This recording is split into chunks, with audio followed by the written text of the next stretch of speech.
মাত্র 2 বিঘা জমিতে ড্রাগন চাষ করে সফল হয়েছেন সিরাজগঞ্জের এক পল্লী চিকিৎসক। বছর ঘুরতেই ড্রাগন ফল বিক্রি করে 2 লাখ টাকা আয় করেছেন তিনি। ড্রাগন বাগানটি এখন ক্রেতা ও নতুন উদ্যোক্তাদের আগ্রহের কেন্দ্রবিন্দুতে পরিণত হয়েছে। ইদ্রিস আলী সিরাজগঞ্জ সদর উপজেলার বহুলী ইউনিয়নের ব্রহ্মখোলার গ্রামের এই বাসিন্দা। পেশায় পল্লী চিকিৎসক, কিন্তু নেশা তার কৃষি।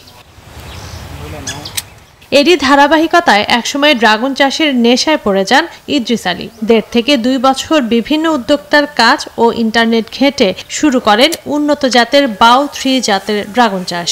2 বিঘা জমিতে খরচ করেন 6 লাখ টাকা।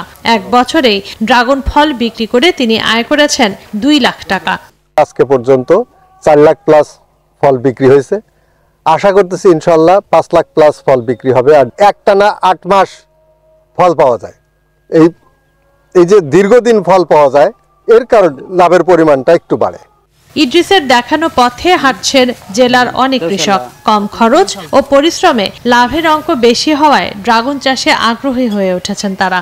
আমার বাগান করার ইচ্ছা, আমারও কিছু জমি আছে, এই বাগানে লাভবান বেশি হওয়া যায়। আমাদের প্রতি জমি আছে, এই জমিতে আমরা এই ড্রাগন গাছ লাগাবো এবং তার থেকে পরামর্শ নিতে আসছি। এই ড্রাগন বাগান দেখে আমার খুবই ভালো লাগছে, মনে উৎসাহিত জাগছে। কৃষি কর্মকর্তা জানান, ড্রাগন চাষে জমি নির্বাচন থেকে শুরু করে পরামর্শ ও প্রশিক্ষণের ব্যবস্থা নেওয়া হয়েছে। ড্রাগন ফলের মতো ফল যারা চাষ করতে চায় তাদেরকে আমরা ব্লক পর্যায় থেকে উপশহরে কৃষি কর্মকর্তার একটা বাগান এস্টাবলিশমেন্ট থেকে শুরু করে একদম পড়াশোনা পর্যন্ত বিভিন্ন ধাপে তাদেরকে পরামর্শ দিয়ে থাকি। সিরাজগঞ্জে 17 হেক্টর জমিতে 86 মেট্রিক টন ড্রাগন চাষ হয়েছে।